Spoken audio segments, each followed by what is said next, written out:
After my head has been chopped off, will I still be able to hear? Night fam, अगर आप मरने वाले हों तो आपके आखिरी शब्द क्या होंगे? मैं जानती हूँ ये बहुत ही दिलचस्प सवाल है और मैं आपको दिखाने जा रही हूँ मौत की कगार पर खड़े अपराधियों के सबसे दिलचस्प आखिरी शब्द। शुरुआत के लिए ये शब्द तो मानो किसी रेस्टोरेंट को दिए गए खराब रिव्यू के जैसे हैं। 1995 में थॉमस ग्रासो ने 2 कत्ल किए थे और उसे जहर का इंजेक्शन देने की सजा सुनाई गई। उसके आखिरी भोजन का मेन्यू बहुत ही चौंकाने वाला था, लेकिन उसके आखिरी शब्द इससे भी ज्यादा चौंकाने वाले हैं। I did not get my SpaghettiOs. I only got spaghetti. I want the press to know this. अब एक खाने से नफरत करने वाले से लेकर अपने अगले अपराधी तक चलते हैं, जो एक अजीब संगीत का दीवाना था। डगलस रॉबर्ट्स को 2005 में अपहरण, चोरी और हत्या का आरोपी पाए जाने के बाद जहर के इंजेक्शन की सजा सुनाई गई थी। अपने आखिरी शब्दों में उसने गाने के बोल लिखे थे। I've been hanging around this popsicle stand way too long. When I die, bury me deep. Lay 2 speakers on my feet. Put some headphones on my head and rock and roll me when I'm dead. ये तो एक संगीतकार अपराधी था, लेकिन क्या अब आप अमेरिका के सबसे खतरनाक सीरियल किलर्स में से एक के बारे में जानना चाहेंगे? जॉन वेन गेसी उर्फ सीरियल किलर क्लाउन, जो एक जोकर का रूप लेकर लोगों को मारता था। क्या आप अंदाजा लगा सकते हैं कि उसके आखिरी शब्द क्या थे? ए, अलविदा कमीनों। बी, आपका सफर अच्छा रहे। सी, अबे जा बे। डी, अलविदा ए दुनिया, अलविदा ए जहां। ई, आखिरी हंसी मेरी होगी।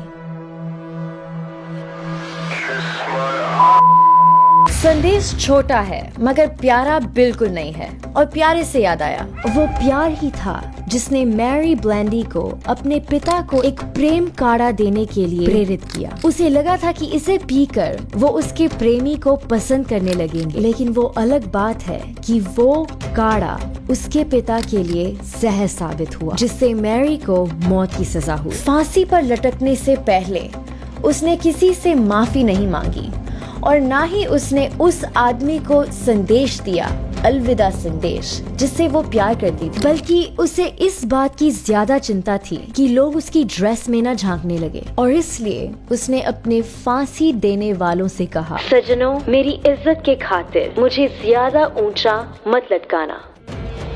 लेकिन जहां उसे मरने तक भी अपनी इज्जत की चिंता थी, वहाँ हमारा अगला अपराधी उसके बिल्कुल उलट था। जर्मन सीरियल किलर पीटर कुर्टन उर्फ वैम्पायर ऑफ डसेल्डॉर्फ ने अपना सिर काटने से ठीक पहले अपने मनोचिकित्सक से एक आखिरी सवाल पूछा। Tell me, after my head has been chopped off, will I still be able to hear, at least for a moment, the sound of my own blood gushing from the stump of my neck? इसने तो मेरे रोंगटे खड़े कर दिए। और आखिर में हत्यारे रिचर्ड एरन कॉब को भी 2013 में जहर का इंजेक्शन देकर मौत की सजा दी गई थी। उसके आखिरी शब्द बहुत मामूली से ही थे, जैसे उसकी मौत ही नहीं होने वाली थी। इसका अंदाजा लगाने के लिए मैं आपको 5 विकल्प दूंगी। क्या मुझे नाश्ते में बेकन मिल सकता है? वाह, ये कितना अच्छा है, शुक्रिया वार्डन। हाहा, गुदगुदी हो रही है। क्या आप मेरे साथ एक कप कॉफी पीना चाहेंगी वार्डन? ये बिस्तर बहुत बढ़िया है।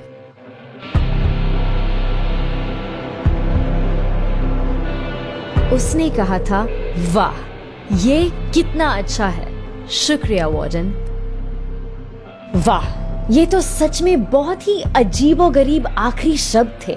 और ये सब सुनने के बाद नाइट फैम, मैं आपसे फिर से सवाल पूछना चाहती हूँ। अगर आपको पता हो कि आप मरने वाले हैं, तो आपके आखिरी शब्द क्या होंगे?